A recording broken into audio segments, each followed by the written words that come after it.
Hey everyone, welcome to our channel.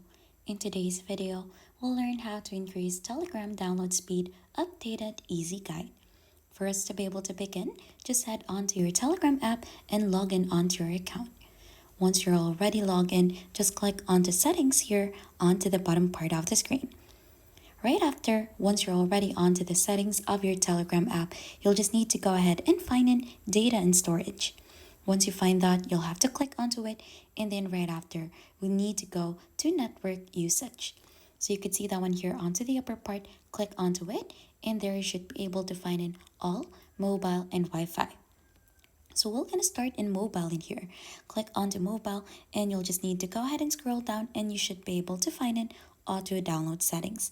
So if you click onto that, there you should be able to see an option for data usage. So this is where you could go ahead and adjust the data usage of the download onto your mobile. So you could set that one to high and then go back again and do the same thing for Wi-Fi. So click onto Wi-Fi in here and then click onto auto download settings, and then you need to go ahead and set it on high as well. From there, you should be able to go ahead and increase the Telegram download speed on your device.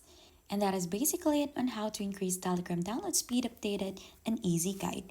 If you think this has been helpful to you, then don't forget to hit a like, subscribe, and we'll see you on to our next video.